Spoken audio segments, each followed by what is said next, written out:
There's a lot of talk about the updated DR-Z400 for 2025. It's now called the DR-Z4S. Apologies to my American cousins for saying Z most of the time. Here is why. Z.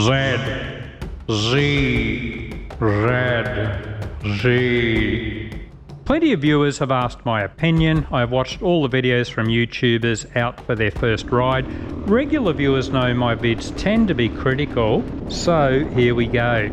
Unfortunately, it's no longer cheap. A typical price for the 24 model was US $7,200. The MSRP price in the USA is now $9,000 US, which puts it much closer to the Corvette 450 Rally and Honda CRF 450RL. The big question is whether the updates are worth that much money. Unfortunately, the updates have made the Suzuki 7 kilograms or 15 pounds heavier. Now, weight is not important to riders who will mainly ride on the streets or easy dirt roads, but if you plan to hit the trails, it can be important. If we look at the opposition, the CRF 450RL is a lot lighter, and the Corvette 450 Rally has massive fuel tanks and that fairing. But if you just put 13 litres of fuel in, it's the same weight as the Suzuki, despite the Rally fairing and 3 fuel tanks. If the updates are useful, then the higher price may be worth it. Updates include upside down forks, fuel injection, traction control and ABS, which have all added to the weight despite a new frame and overhauled engine. Less experienced riders will probably like the ride modes, traction control and ABS. The new exhaust is a lot quieter, which many riders will appreciate. Now, early reports indicate there's no real power increase with the revised engine, so we suspect the changes to meet Euro 5 emission laws have probably offset any power gains.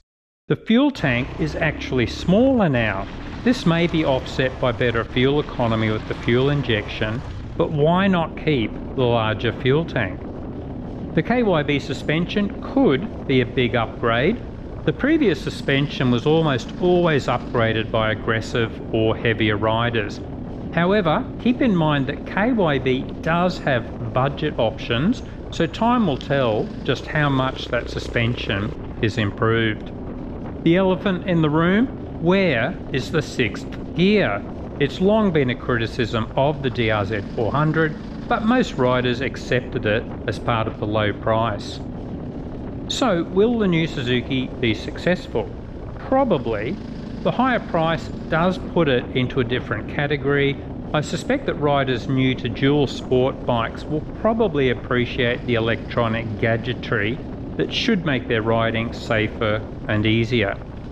But I think experienced riders may be drawn more to other models instead.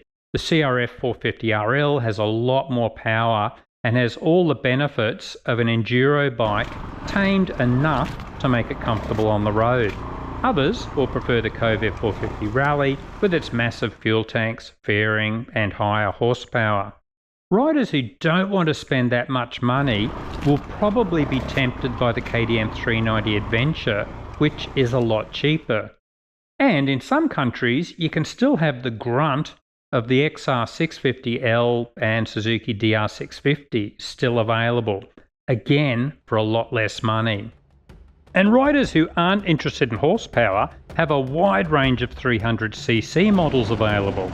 The Kawasaki KLX 300 is a great example, thousands of dollars cheaper and way lighter too. We will see proper reviews for the DR-Z4S very soon. I'm keen to see how good that new KYB suspension is. What do you think of the upgrades? Do you think Suzuki missed the mark? Or did they get it right? Would you buy it? Let us know in the comments.